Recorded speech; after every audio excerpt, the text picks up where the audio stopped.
Welcome back to Nerds Day Out.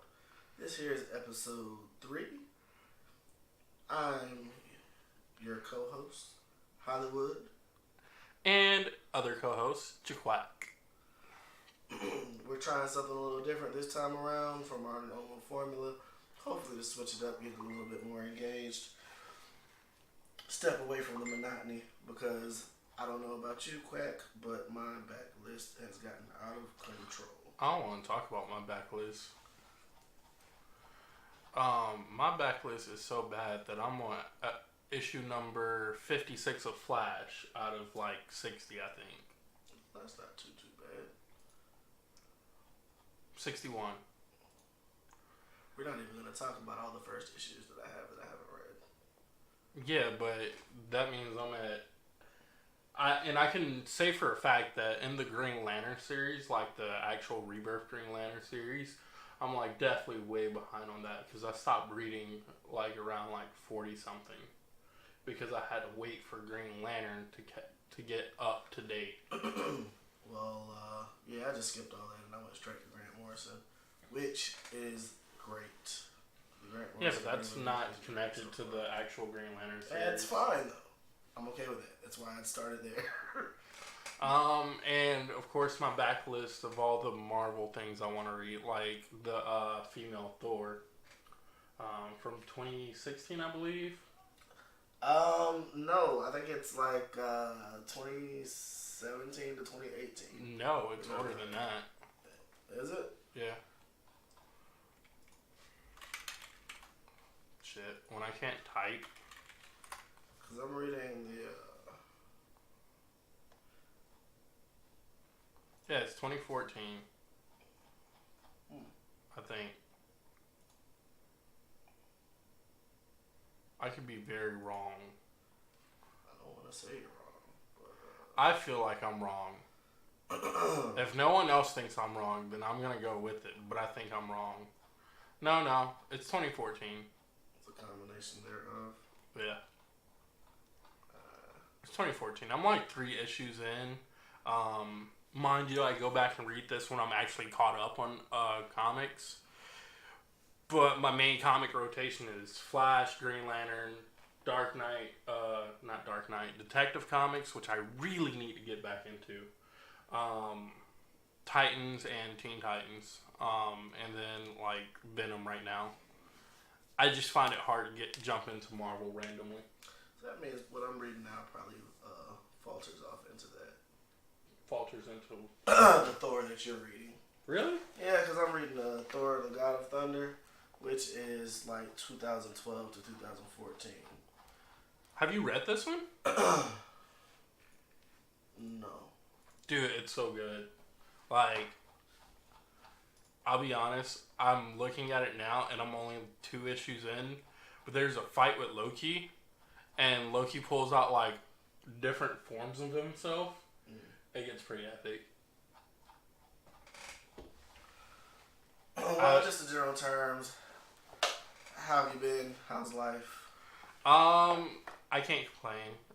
Getting married, planning, venues, and whatnot. Venues booked. Caterer is subject to be booked. You gotta work out those details. Yeah, iron out details, trying to get a better price, etc., etc. Which I don't. Dang, I don't want to go on a tangent with that, but I'll talk to you about that later. Just remind me. Okay. All right, me and myself, it's been, as you know, work, and school, and when I can in between, I squeeze in comics and a little bit of gaming. Oh no, I've been getting my gaming on. Kingdom Hearts 3 releases in... Today is the 23rd, by the way. This probably won't go up for like 3 weeks. But today's the 23rd, and it comes out in 6 days. I am so excited. I've waited 15 years for this. And they're going to push it back at the end of the month. Nah, legit, I don't think any game company has ever pushed back within a week of release. I'm messing with you. But they have released not quite finished games, and then you get patched later. I mean, I'm okay with that. Let's just hope that this 15-year wait doesn't end with a glitchy ass release. Well, I'll be honest. I don't think they were working on the game for the whole 15 years. I think they thought 2 was going to be the end of it. And then they came back and was like, alright, well, let's release some more games. And then they tried to satisfy the audience with different, like, with prequels and other stuff in between, and, like, the collective editions of 1 and 2. And then they finally decided that they were going to release 3, I guess. That's how I feel like that happened. I mean, it could possibly very well be. I mean, it's Square Enix, dude. I'm honestly at the point with Square Enix, like, I'm just going to wait. Square Enix will always give me a good game here and there. Alright, so let's discuss. What have you been reading? Pause. How's that Final Fantasy VII reboot going? Hey, we ain't been waiting 15 years like you. They just announced that like 3 years ago. They didn't announce 15 years ago. Correction, 14 years ago, because Kingdom Hearts 2 released in 2005. So that means at least like 2006 might have been the earliest they announced it.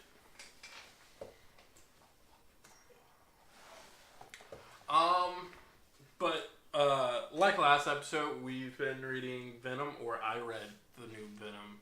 He hasn't, because he's a noob. No, I definitely got sidetracked by other Comics? reading endeavors. Nah, bro, like I really dove heavily into the Tokyo Ghoul manga. So I've been reading a lot of that. And I've been going over... Oh, so actually, to pull off of that Venom, I actually got tangented and sidebarred, and that's why I've been reading this Thor. So Thor, God of Thunder, this particular one is where you find out about the sword, All Black, and Gore the God Butcher. So like the whole first 10 issues of this run are all about Gore and the Blade. Yeah, I forgot about that. Because I didn't read that. I'll probably read that after I finish up my female Thor run. It's pretty good. It's definitely good. But you go ahead and talk about yours, and I'll talk about that later. Because or I might just wait until after I get caught up on Flash, which hopefully that should be by the end of the week. If you didn't know, like my style of reading is like really weird because I don't like to sit down and read comic books weekly. More so as like one issue at a time. So when you tune in and I talk about like what I've been reading, just be prepared that it's gonna be like a short summary of like the last 5 comics or 5 issues that have been released, or 3 at minimum. So like Flash, I stopped reading after the Flash War, around like issue number 52 or so. So that's why I'm only at Flash 54. Which, if you haven't read the Flash War, I highly suggest it. Basically, you got Barry Allen coming in, and you have Wally West, the OG Wally West with the red hair. You got Wallace West, I hate to be like this, but it's the black kid. I mean, you're distincting between Wally and Wallace. I mean, I guess. So everybody knows. Well, I can't say everybody, but I mean, I guess if you're enough of a fan of Flash, you knew that there was a black kid Flash, but it wasn't. What did they call him, Kid Flash? Yeah. Okay, well, there you go. So, but I mean, anyway, look, dude. People have accepted and are in love with a black and Hispanic Spider-Man. They will be perfectly fine with the black Flash. Yeah. Alright, but anyway, just going forward, we'll refer to Wally, Redhead Wally, as Flash number 2. And we'll refer to Wallace, Black Wally, as Kid Flash, because Wally, Redhead Wally, actually, Flash number 2, actually donned the Flash mantle with the Titans team. Okay. So, like, he's with Nightwing, Red Arrow, and some other people I can't remember. Um, the first Aqualad, I can't think of his name right now. You got me beat on that guy. I'm not really very versed in Teen Titans. But anyway, it's if you haven't read Titans, definitely read it. It gets pretty good, and it's nice to see like the little kids grow up because I don't know about you, but growing up, I was always that kid that looked at Robin and like Kid Flash and Aqualad and Wonder Girl and was like, how do I become them so I can be the next superhero? Like, I'm running around with a lightning rod in the rain, like, shoot me with lightning, please. You gotta have things to aspire to. So, what issues is this particular run? Flash right now is, so if you haven't read Flash War, definitely suggest it because it actually prequels to what's going on right now. Dr. Zoom or Professor Zoom comes back, Reverse Flash, Eobard Thawne, comes back after Barry's been fighting Gorilla Grodd and had his Speed Force taken away, gets the Speed Force back, freaking Iris gets taken to the future, Wally has to chase them down, and Barry goes into the future with him, and freaking crazy nonsense, and Eobard kills Iris again. That sounds like quite the kerfuffle. Or he doesn't kill Iris again. I don't remember, dude. He's a kind of, prick when it comes to that. Like, for real. Legit. Like, how many villains do you know have killed the significant other, like, literally right in front of the hero? I mean, all the ones who could possibly do it.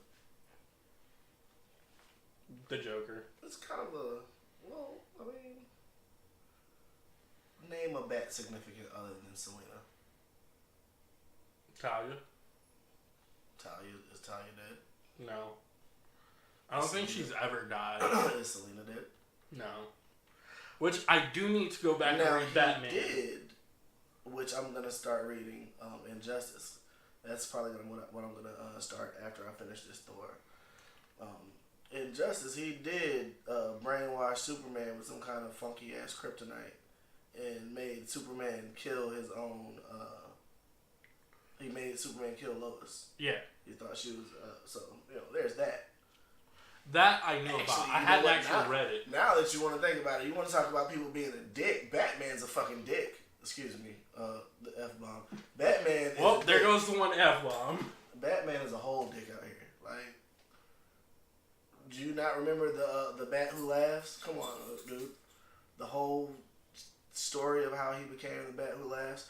Bruce Wayne literally made like a black kryptonite that made him, that made Superman and Superboy go crazy and kill Lois Lane and then each other. Uh-huh. That wasn't in the Dark Knight Metal series, was it? Holy crap. That was in it. Alright, side note, in the future I do want to do a breakdown of Dark Knight Metals. Because I see a lot of people on my news feed being like, which Batman is this? Or blah blah blah blah blah. Like, bro, go read the comic. It's epic. It could be like maybe we could start a comic of the month thing. Suggest a series for everybody to read every month. Maybe we'll try that. And then maybe 1 week out of the month we'll do a breakdown of certain series. Discussion of it or whatever. Which that might take a while with Dark Knight Metals because it's a lengthy series. But like I was saying, with Flash, Eobard taps into these speed forces because he tricks Wally into. If you haven't read Wally's run of the Flash, he has 2 kids, Jay and Iris, I think, were their names. Where basically he tricks him into trying to run into the timeline to try and find them. But what he's really doing is breaking the force barrier. And basically what happens is Eobard absorbs all these forces. So the Sage Force the Strength Force, and there's like 4 other ones that I'm missing. But anyway, he absorbs all these, becomes really OP. Flash and Wally team up to beat him. And they go on and once they defeat him, the forces are released. And so now they're running amok in the city. Wally gets taken away by the Justice League so that they can study him, try and figure out what's going on with him, because he's having like time seizures or whatever, from like the mental collapse of like the timelines collapsing in his brain. Which, if you don't think about stuff like that, it's like that just sounds painful. Yeah, I mean, I'm not really sure how to fathom that, but yeah. Well, because you get memories from one timeline, memories from another timeline, and now they're trying to merge and like be entangled and be one. And one has to obviously win out over the other one. But then like you got so like you have Commander Cold, some future wannabe Captain Cold, but he's a good guy, or like a rogue good guy. And here I thought Captain Cold finally got his ranks up. No. No. Actually, Captain outranks Commander, I think. Does it? I have no idea. I don't know. I'm not military savvy. I have no clue. There's no commander in the army, so I'll just say that. Well, I mean, there's a commander-in-chief, so... Well, yeah. But there's no specific commander rank.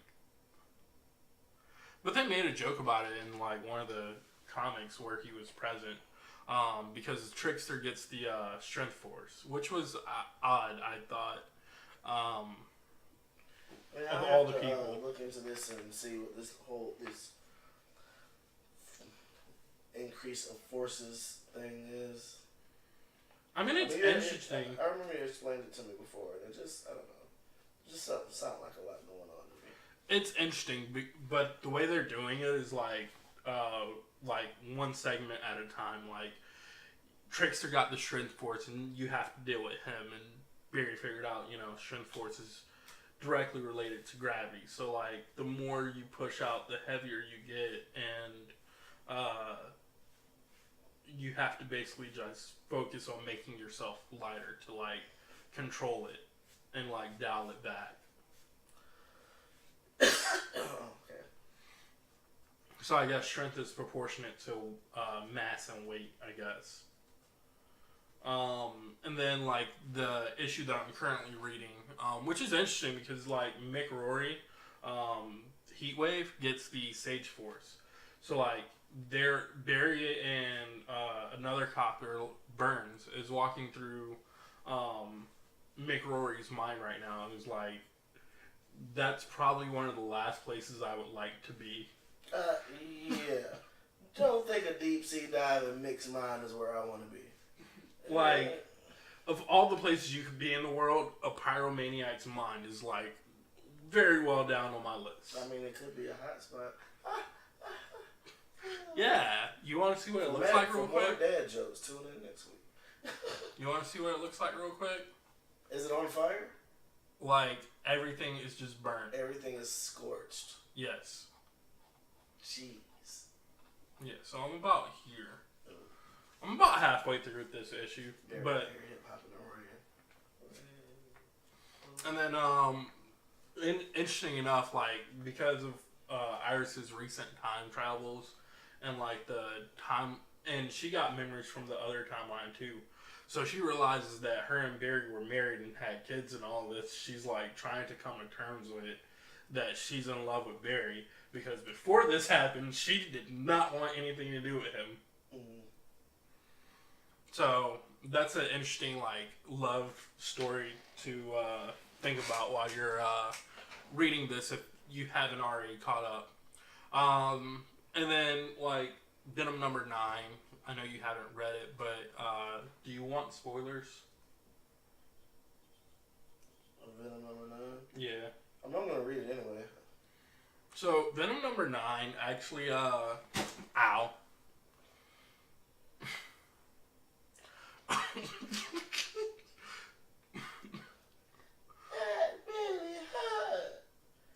It actually didn't hurt that bad, but anyway, Venom number 9 actually, because we have already been talking about Venom in the previous podcast, it's pretty much picking up where we were last week. And if you haven't watched those podcasts, go ahead and watch them, listen to them, and just be informed, because we did a full deep sea dive on Venom to get you caught up all the way up to issue number 9. So basically, issue number 9 has this wicked Venom symbiote dog on the cover, which you realize that Eddie's walking around with the symbiote in a dog form because the symbiote's brain dead, but Brock can still control it. Dude, I don't know where my... Okay, yeah, now I see my time marker. We're at 20 minutes. I was trying to figure out where I went with that. Anyway.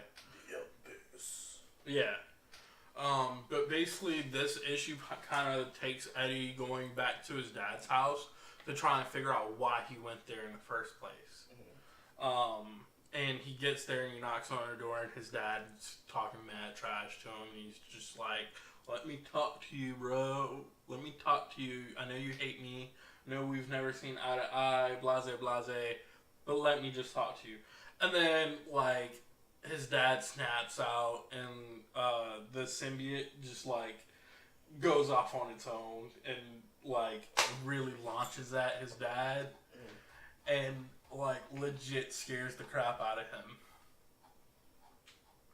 There's something about the dad that the symbiote's not feeling. Well, because his dad punched him in the face. So, like, I guess that was a trigger mechanism for the symbiote to go into defense mode. And it was, like, wicked. Like, you can see here where it's just a gaping mouth in the doorway. You are about to be lunch, boy. Yeah. And then Eddie pulls the symbiote back and, like, tears open the door, and his, I guess, younger brother comes down and goes, "Dad, are you okay?" And then Eddie realizes he has a younger brother, runs out into the middle of the street. Car comes down, hits him, flips over, and he runs off. And then he's in an alley, and his little brother comes to find him.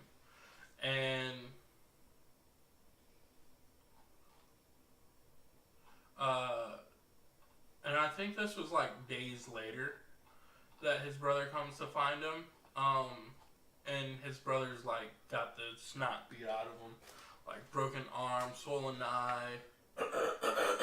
So I think that's why the symbiote let him there, is because he knew, like, you know, your dad was a bad person. He saw how he treated you, and I don't know how he picked up on that you had a younger brother, as, you know, that's not something you can mentally see as a symbiote, I don't think.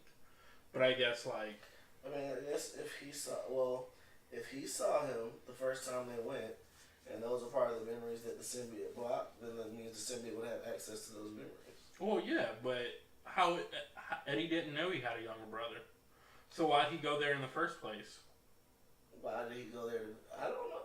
The symbiote drove him there. Yeah, so why'd the symbiote take him there? Autopilot. I mean, that's what I'm trying to figure out, is why the symbiote took him to San Francisco. Maybe to fix some kind of painful memory that he had with his dad. And then the symbiote realized he had a brother and blocked it out. Yeah. I mean, I guess that's one way to think about it.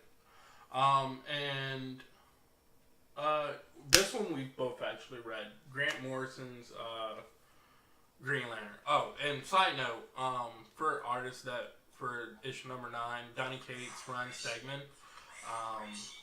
And there's like 2 other people on here that I don't recognize. J.P. Meyer and Frank Martin. Donnie Cates. He is rocking this Venom though. Yeah. So shout out to Donnie Cates once again. I know that we do a shout out to Donnie Cates every episode so far, but in fair respect, it was because we were talking about the first two. Yeah. I've got to read his Cosmic Ghost Rider. I heard that's pretty good. Short run. I think it was only 6 issues. Yeah. And shout out to Geoff Johns. Jeff Jones? Yeah, whatever. I always say Geoff. I mean, I get it. It's Gooff. And what was really cool is I got my Flashpoint black and white artist proof. What? The black and white Flashpoint book. Mm-hmm. Yeah. Oh. I'm trying to get it signed by John Ship right now. Oh. So, wish me luck. Future endeavors. I'm actually trying to go to Comic-Con in Carolina. Yeah. This next month. Scott Snyder and Coppola are going to be there. And if I can manage to throw aside $125, I want to get them to sign my Teen Titans 12. Comic-Con, what? South Carolina Comic-Con. That's incredible. And I want to look and see if he's doing any commissions because I have a blank cover variant of the Batman Who Laughs. #1. A blank cover? Mm-hmm. Nice. So yeah, for the longest I couldn't understand what the point of the blank covers were until we went to the Comic-Con and I realized that some of the artists will do renditions or whatever for you right there. You pay for it. So that made more sense as to what the blank covers are for. So if you got the blank cover, you take it to the Comic-Con. Mick Foley's gonna be there. Yep. Nobody that I need signatures for, unfortunately. Unless they update this. I mean, it's also a smaller event, so. But I'm really trying to get John Ship to sign my Jay Garrick, darn it, Jay Garrick Funko Pop in that book. I want the entire Flash cast to sign that book, but that might be harder than I would like it to be. As long as I can get, if I can get my signature, see, the other reason why I want to get my signatures done there is because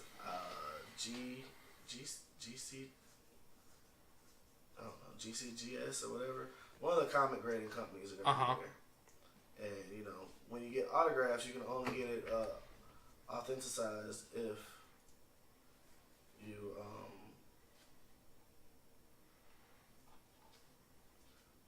you can only get it synthesized if you actually, authenticate it? Authenticate it if you're actually there when you get it done. Because if not, then they won't, I guess you can't prove that it was them that signed it otherwise. They won't acknowledge it, basically. Yeah. Because you have no proof.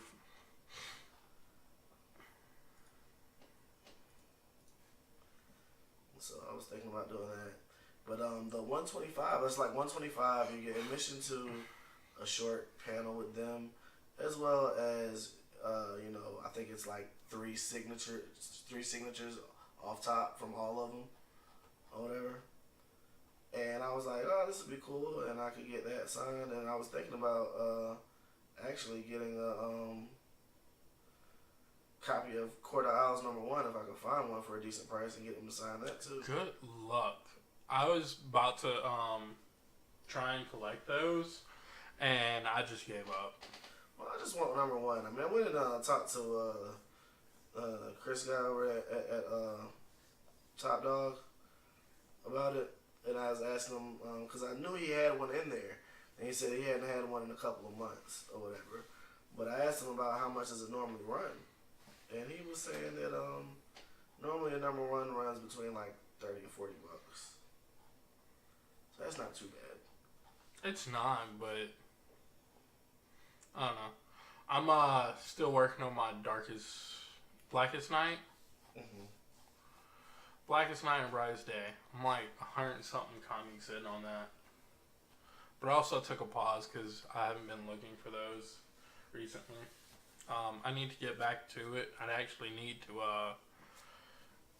update my list because I've been collecting comics and I haven't updated like my collection list in a while. Hence why there's loose comics around my house right now. But this one we both read, the Grant Morrison Green Lantern. I feel like we got off on a tangent just now. But we're cool. We're at 30 minutes. I mean, yeah, I guess that's enough about me and my ambitions to collect grails.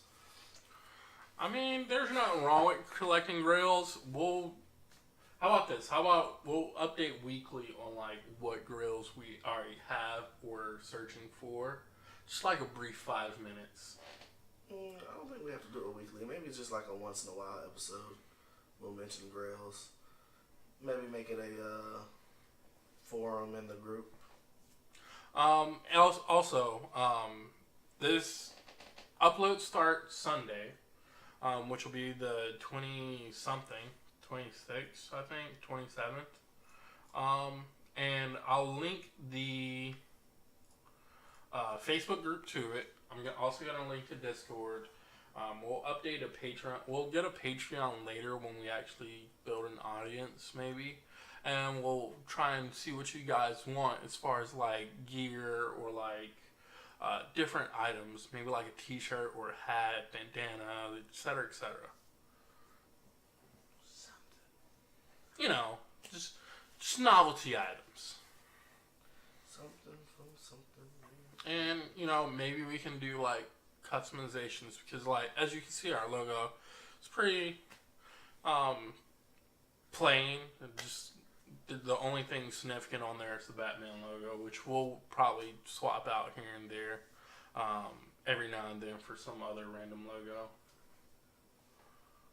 or superhero logo. I already know what my vote is for. What? The ha ha ha? I'm getting no, I like the playing card symbol. Oh. I don't know. I can't commit to one thing. But that being said, on to what I have read. Is that pretty much will cover what you read? Yeah, I've read the Venom and I've been catching up on Flash. Once I get caught up on Flash, I'll dive back into the mainline Green Lantern. So like the Hal Jordan and the Green Lanterns and the Green Lanterns of Earth, I guess. Oh, you know the Green Lantern movie is supposed to be the Green Lantern Corps. Yeah. They got a tentative 2020 release date. We'll see how that goes. Also need to dive back into Titans, Teen Titans, and Detective Comics. I'm slick excited though. Ooh, and Super Sons. Dude. If you haven't read that. No, I haven't read any of that. It's Damian Wayne and You told me before. Yeah. They got some pretty cool covers. I know, you showed me. I just haven't. They're on the list. They're on the list? They're on the list, but they are on the list below Immortal Hulk, Gideon Falls, Ice Cream Man, and some of the other stuff I'm trying to read. I mean, honestly, I wouldn't say that. Bitterroot. I've got to read my Bitterroot #1. I've got Bitterroot #1 that's just been sitting around because I'm trying to find more black character based comics or whatever. But I would say that it's not a high tier read list. It's more maybe because their storyline is just beginning, so I can't really say that it's not like it's not as interesting as something that's already established and well developed already. It's not quite as intricate as yet. Yeah. All right. So on my end, as I said, I've been doing a lot of bouncing around because I can't stay focused, and I need to break it up. It just works better for me that way. Reading so many issues of something, after a while, it gets monotonous, and so I like to break it up. But that's why I do like the 4 or 5 issues at a time. So, what I have been reading since we last recorded, I dove heavily into Tokyo Ghoul. If anybody out there is into mangas, if you, I've already dedicated myself to reading the Tokyo Ghoul manga. Um, if you have not seen the anime, read the manga. If you've already seen the anime, don't bother. Tokyo Ghoul is one of those pretty well of fanfare where it just goes pretty much straight from the manga to the scenes of the anime. From what I've told been told from other people is that once you get to Tokyo Ghoul RE though, the manga is a bit different. There's a few differences, but nothing that's like really major. Well, the second season of, from what I was told, the second season of Tokyo Ghoul actually doesn't take place in the manga at all. Oh, really? Yeah. Well, so far I'm still in season 1. Everything I read has happened in season 1. Yeah. So I'm about, I want to say I'm about 23 chapters in. Yeah. Yeah. So like from what I was told, was basically first season is a direct adaptation. Second season where after he gets captured by Jason, I think, doesn't actually take place. Like there's a whole like different storyline at that point. So like that might be completely different in the manga. It might just jump to what's current right now. Also, apparently Shonen has their own like reader app now. Yeah. And it's like a $2 a month, and you get like access to like everything. Yeah. That's pretty nice. I was listening to another podcast. Shout out Serious Issues.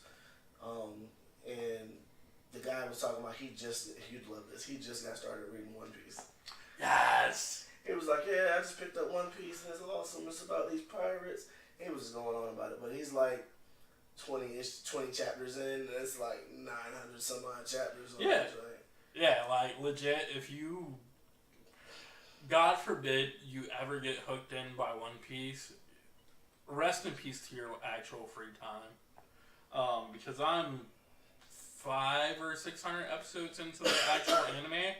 Mind you, I started a couple years ago where I just binge watch here and there. So like I'll binge watch like 50 episodes here and there, usually like months apart. But like that's where my ADD kicks in, where I can't do more than that. So I'll like binge watch a major arc and then like take a break. Binge watch a major arc, take a break. Right now I'm in like that filler part, so that's kind of where I'm stuck at right now until I get past that.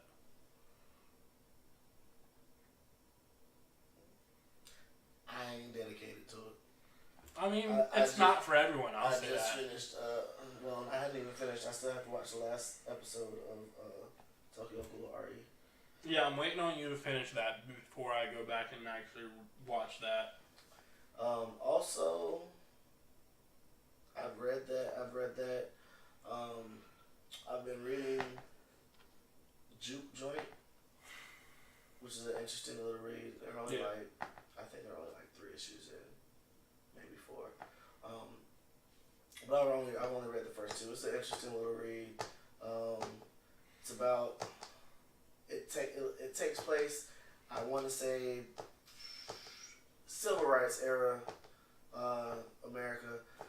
More likely Jim Crow. We'll say Jim Crow era America. Yeah. And there's a lady, she runs a speakeasy, and she's got rules about the speakeasy. Basically, the rules is that you respect everybody and you keep your hands to yourself. So no unwanted advances or anything like that.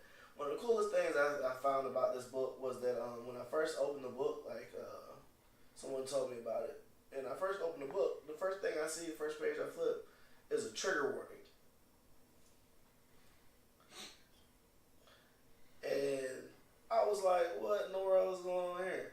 So, first thing you flip is a trigger warning, and it's basically a warning about the content of the book and what they talk about in the book, and the fact that I guess you could possibly be triggered by the subject matter that they're discussing. Triggered.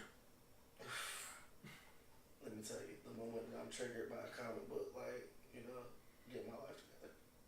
Just let me go ahead and gather my entire life. Dude, facts. I feel like some people just take things way too serious. Oh, some people most definitely do. So, yeah, no, actually, it's only 2 issues. Juke Joint is still only 2 issues in. Alright, let me know when they get to issue number 3, and I'll read it. It released. It released in October 2018. Let's go ahead and get this. It's an Image comic, so shout out to Image. Image comic written by T. Franklin. The author is Aletha E. Martinez, so it's a completely female cast that's writing and drawing it. Here we go. 1950s Deep South, Mahalia runs the hottest spot in all of 1950s New Orleans. So that already lets you know right there. You in for some hoodoo, boogie, boogie. Dude, so, side note, I'm watching Originals, and it takes place in New Orleans. Does it? And I don't know why, but I, kind of am feeling, the New Orleans, scenery for, just placement of, comic books and shows and whatnot. No, New Orleans is dope, man. I'm going to go visit one day. My wife wants to do Mardi Gras, and Tina wants to do, Haunted New Orleans, and I'm not sure how I feel about that. I do Haunted New Orleans. I kind of would do Haunted New Orleans, but at the same time, I feel like you're messing with some real powerful hoodoo doing Haunted New Orleans. Well, let me clarify. I'll do Haunted New Orleans. I just need some salt, and I need to find that knife that Sam and Dean have. Have you watched any of the new season? Neither have I. Okay. No spoilers. Don't give me Neither no have spoilers. I. I'm waiting until it hits Netflix. I am too. I've got way too much going on right now. But I am watching Gotham. Boom.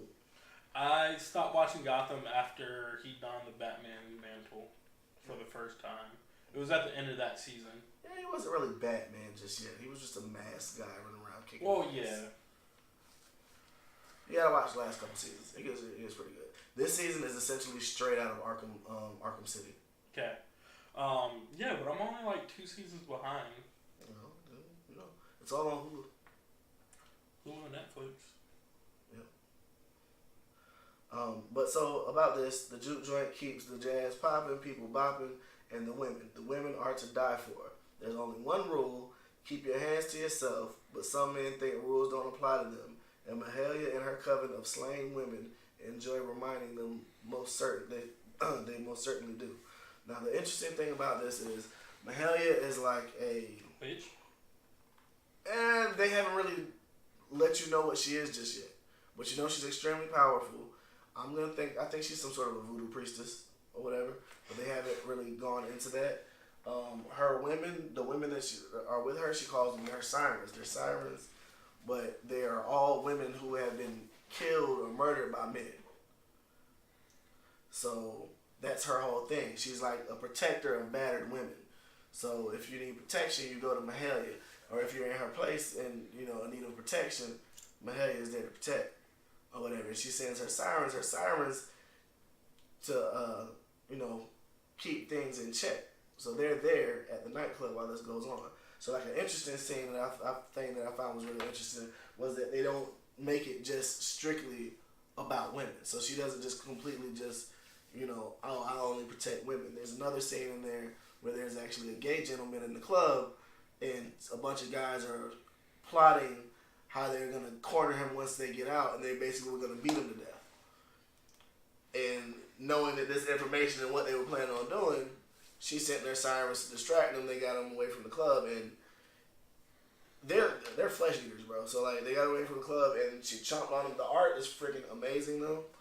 I'm gonna pull up an issue for you. Yeah, that's the real deciding factor if I'm gonna read something or not.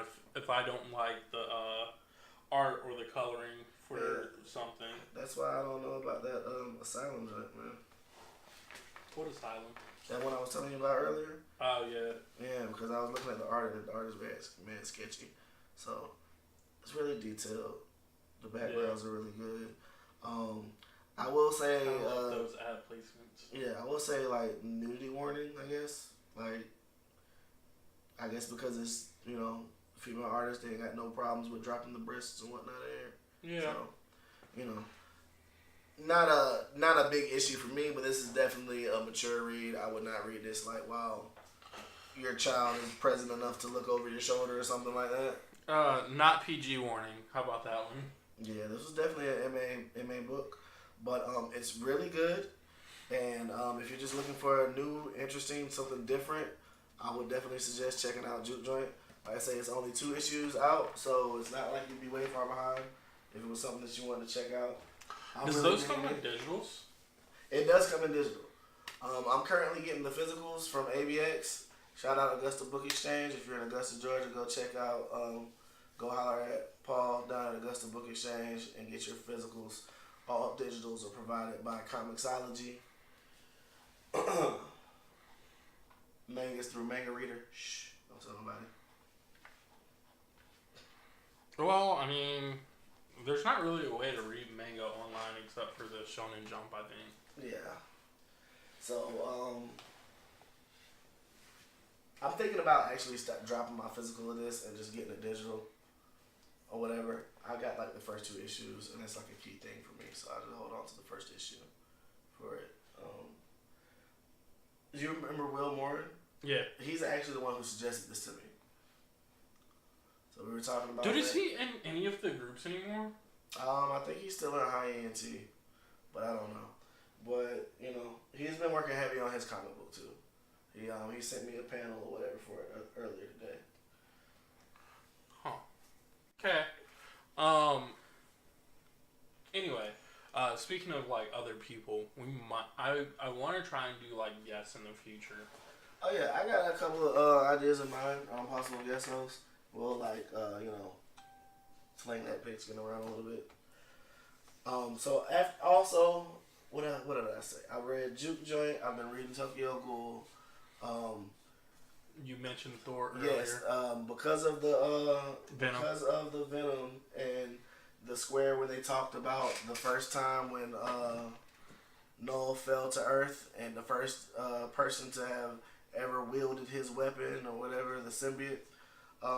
I went back and read it. They gave you the example of where the square came from, and so I went and I found the series and I went back and read it. This actually comes from the Thor God of Thunder series from 2012. This is 2012 to 2014. Gore the God Butcher. If you're not interested in anything but at least finding out about the origin of the symbiote and the first host ever connected to the symbiote, then check out this. It's the first 10 issues of the series, written by Jason Aaron and art by Asad Ribic, who's a really really good artist. Like you said, the thing with me, like what really hooks me in is if I can't get into the art, man, it makes it really hard to stay focused in it. Oh, what? The Arkham? Yeah, no, I mean like just in general. So like, if the art's not good, it makes it hard for me to stay focused into a comic. That's like the biggest pet peeve for me.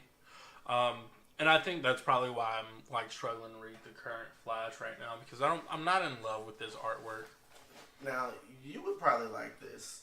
The concept of this is you have Gore the God Butcher.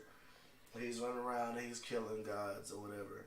And he's discovered by Thor because Thor discovers a planet where someone is praying and they're just praying to any god out there. Any god out there come and help them because their gods have abandoned them and have been abandoning them for several hundred years or whatever. So he gets there and he's like, well, why you don't have any gods or whatever? And then he goes and he searches, he finds their tomb where they would be at, their whole castle in the sky or whatever type deal. And then when he gets there, all he finds is dead bodies. It's just butchered god bodies all over the place. And then he gets attacked by this like symbiote like beast creature or whatever. And so now so that makes him realize that, it's attached to somebody. And he says, well, I thought I killed him. So then that's when you find out that this isn't the first time that Thor came toe to toe with Gore. And then the panels jump to a past Thor. So throughout this whole series, you have 3 different Thors experiencing the same situations. And so you're seeing it from the past event of when he first met him, the present event of what's going on in the far-flung future, which is like 900 years in the future of it, all at the same time. And in order to even defeat him, these three Thors end up having to come together in the same timeline to beat him. So it kind of makes me wonder too about that whole symbiote progression thing. The kid of the symbiote is supposed to be stronger. That just kind of like nullifies it. Like the very first symbiote was clearly strong enough to mess with gods, like, and it was strong enough to keep its host alive for over 1,000 years.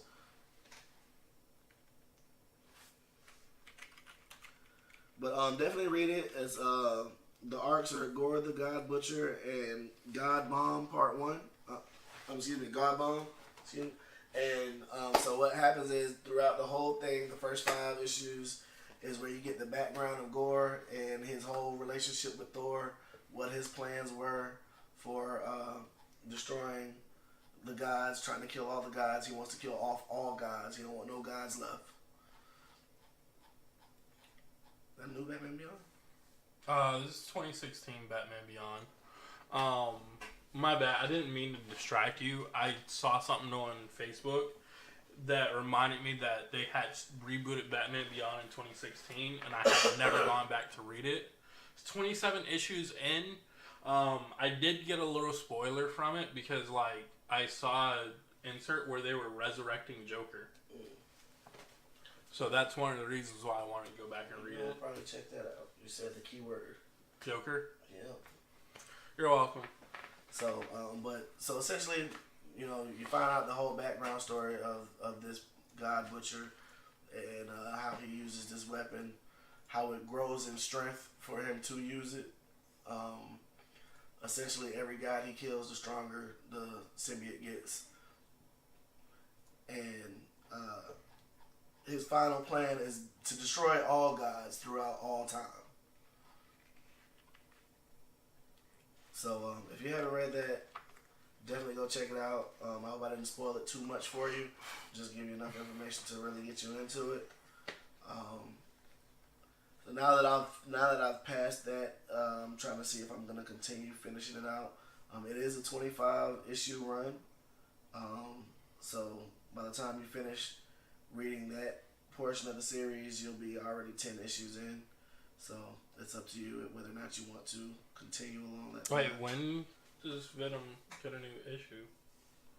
When is next issue set to release? Venom? Yeah. It should be released already, I think. I'm checking. Continue.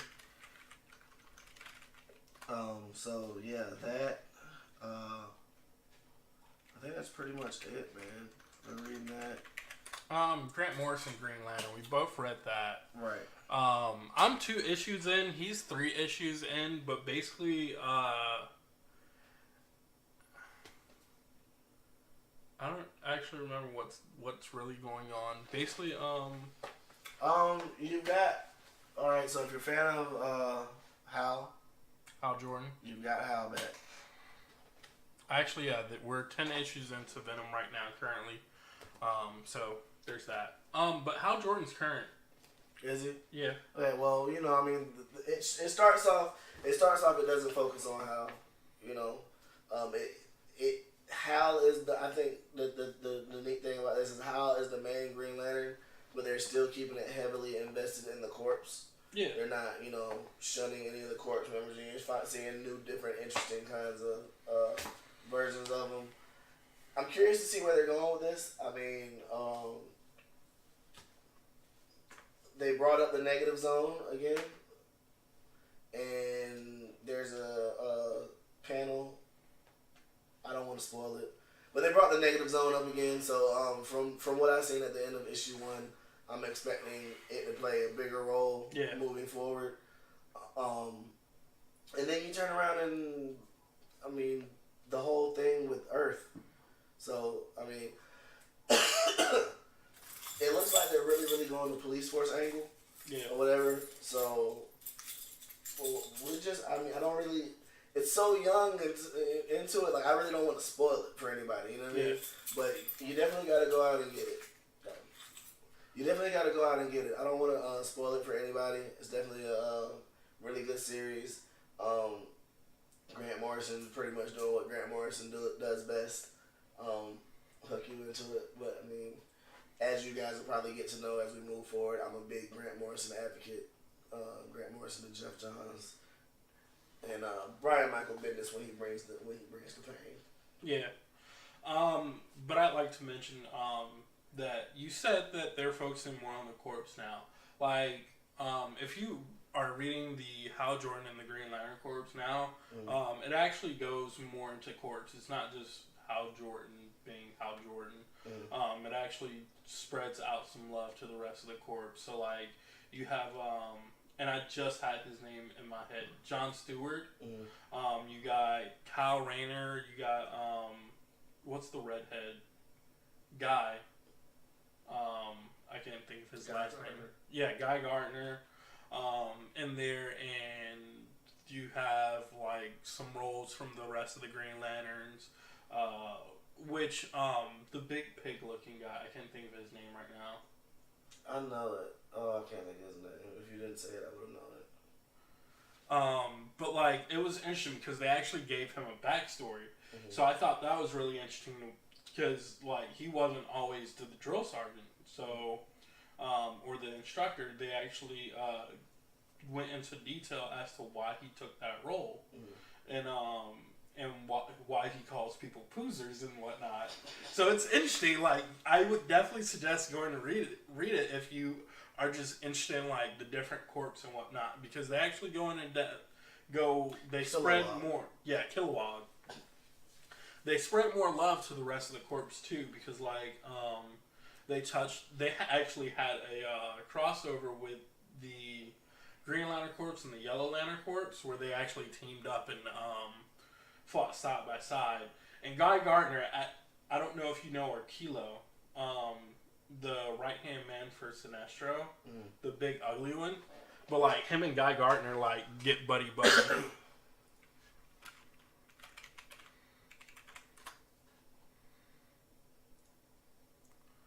And it's funny because like him and Guy actually fight without power rings, and Guy actually stands up to him and actually goes toe to toe. That's a big dude, bro. So it's definitely worth the read. If it's not for you, then by all means don't read it. But it's definitely one of those ones I would suggest reading. And then with Green Lanterns, you have Simon Boss and the new chick, and I can't think, Jessica Cruz, which I think was interesting that they brought in 2 more Green Lanterns. So now Earth has a total of 6. That's a lot, but Earth is always in some stuff. Earth is always in some shnikes with all of the superheroes they got. Yeah, I mean, it's one of those things. But I mean, what I'm looking forward to is like how they're gonna tie all this together into like maybe like a Justice League like main big villain or something. That's always interesting to see them try and do.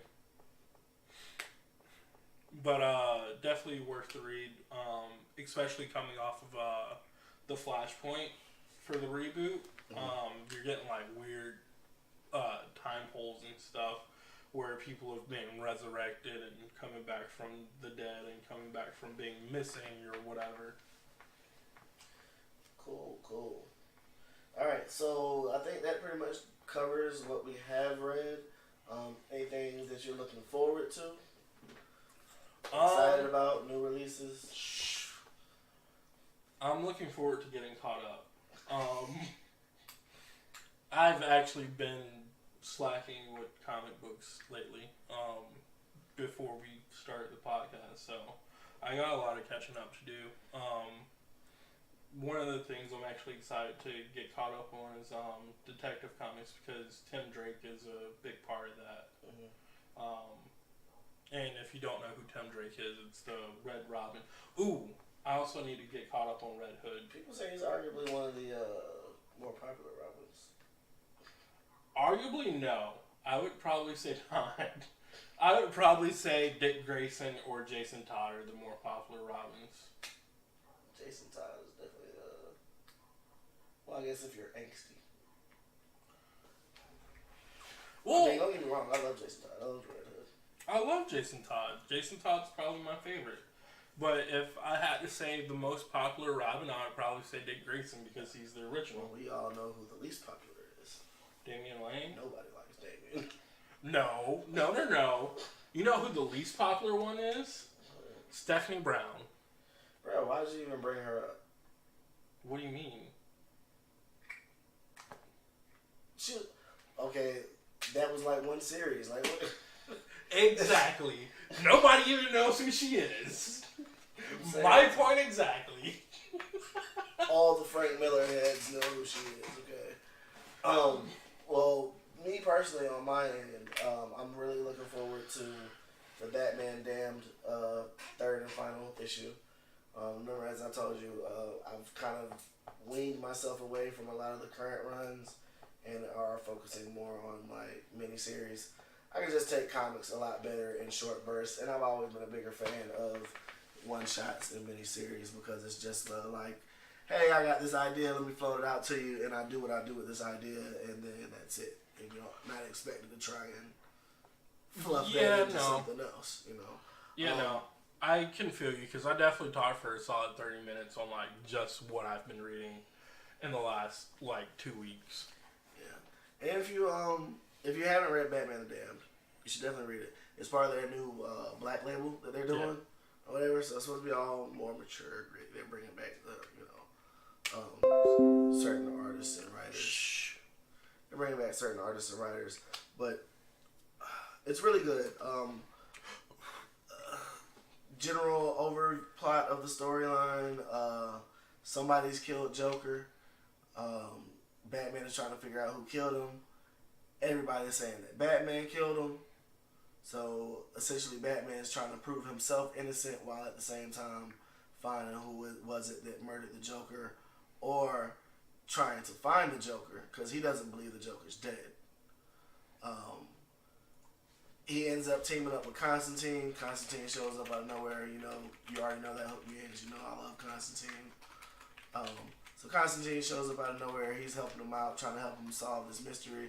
But Constantine is pretty much telling him, hey, the reason why I'm here is because the Joker's really dead and he's just raising hell in Gotham from the other side.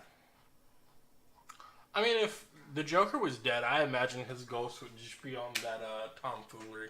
Right. Avoiding the F-bomb because it's already been spoiled. So when he said it, I was like, alright, well, yeah, that sounds completely like Joker. You thought I was going to not mess stuff up just because I'm dead? Nah, bro, that's not how this works. So, yeah, that's going on. They introduced a couple of other Batman villains. He's really... It pushes more into that realm of like Batman's Twisted Mind kind of series. You know what I mean? Like his twisted history, how he remembers things, how this would have affected him coming up, whatever. And I think the most interesting part about it is that the narrator is actually Constantine. Yeah.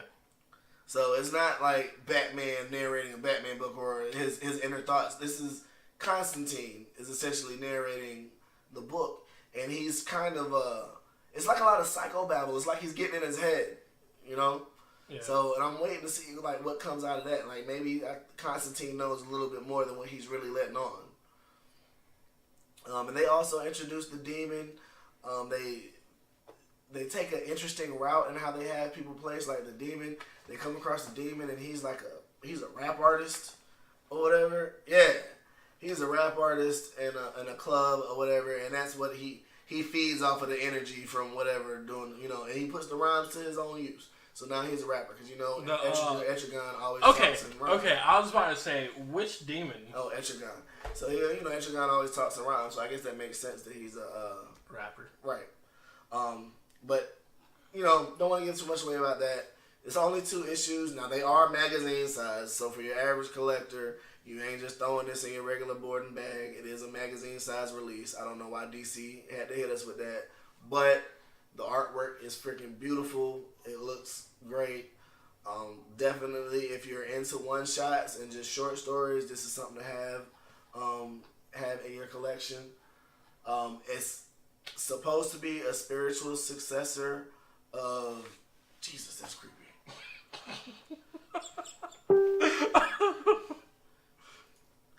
It's supposed to be a spiritual successor of Joker. By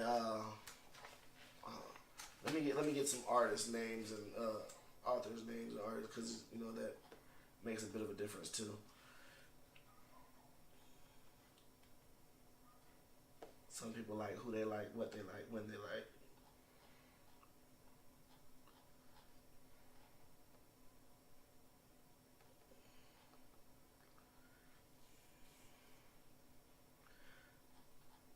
Alright, so it's a spiritual successor of the Joker graphic novel that came out in 2008 by Brian Azzarello. Brian Azzarello is the writer of this one as well.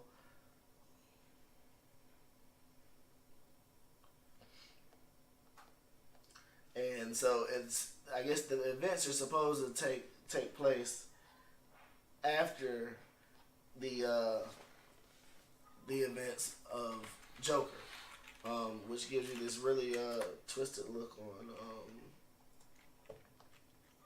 on how the characters are done. Artwork is by Lee Bermejo. Lee Bermejo. He also worked with him on the Joker, so that makes even more sense.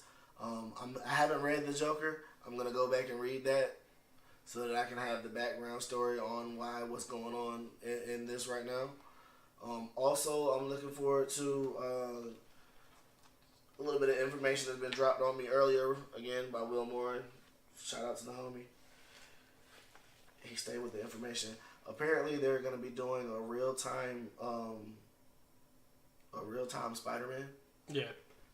So it's going to be like a mini-series, like 6 or 7 issues. And it starts from the 60s, and it's gonna he's supposed to real-time age through. Okay. Right. So I'm kind of interested in seeing how they're gonna do that, because it makes me curious how they're gonna handle the Clone Saga and all that stuff. Because the Clone Saga was like 90s. Yeah. So I'm wondering how they're gonna handle that, and are they gonna do Ben Reilly? I assume they would do Ben Reilly as a younger Peter Parker, because he would be a bit older at that point in time. Because if you do him at the same age, then he's gonna kind of age out. So makes it kind of curious about that. And I also need to start Aliens. I've got the first 2 issues of Aliens. I was excited to read about that because it was supposed to be a comic book made from what was meant to be the 3rd installment, the script of the 3rd installment of the movie series. So I was really excited. Yeah, I was really they went with something. I think they ended up going with something else. It was like a scrap script kind of thing. Oh. Yeah. So, yeah, that's probably what I'm going to be trying to get into. Got 2 issues of that. So before next time around, I already got set up what I'm wanting to read. I'm not quite sure how much further I'm going to go into this Thor. I might just use this Thor as filler in between whatever else I'm reading. And definitely planning on catching up Immortal Hulk, getting that caught up and finished. I think there are only 10 issues in on that. I'm going to get caught up on that Aliens and read Sabrina. The Chilling Adventures of Sabrina. That's on my list to read. Really? That's a comic book? Mm-hmm. So like the show? That's what the Netflix show is based off of that particular arc area of comics and the Archie comics. So that's the Riverdale show is also based off of Archie comic at that point in time. Okay. So again, with the information, freaking Will Moore coming through with the gems and stuff to read. He's probably gonna be I'd probably have him as a guest host one day. Yeah, but he's not on here. Yeah, but you could do it like a Skype or something like that with him. Yeah, we'll figure that out. It'll probably be a little bit later. Probably like maybe a couple weeks before I figure out how to do all that. Hopefully by then we'll get a better setup. I'm still waiting on the Streamlab to get set up, which might be taking longer than I hoped. Well, we work with what we have, and it's been great, lovely. We don't want to take up too much more of your time. I was gonna say something else, but I lost it. I'll be honest. But I also want to figure out how to do introing, exiting music. So that's why I was sitting here on SoundCloud. So maybe next time you tune in, we'll have some exit music. Maybe next time we'll have intro music. Who knows? Be on the lookout for that Facebook page. We will be starting forums, suggestions, the whole nine, discussions about, everything that we've talked about. You guys can suggest things for us to talk about. Please feel free to suggest comic books to read, because there's only so much time in the world and we can't read everything, but I'm interested to see what you guys are reading and what could be cool for me to add to my collection. And really quickly, don't be afraid to suggest things. Like, we might not get to them, but we will.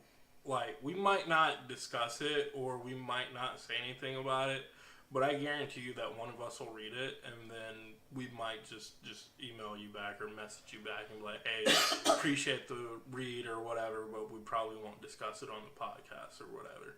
Well, and it's nothing against you or whatever comic it is. It's just, obviously, we just spent an hour talking about what we've currently been reading, so it just depends on if time allows, just figured I'd throw that out there. Don't want nobody salty.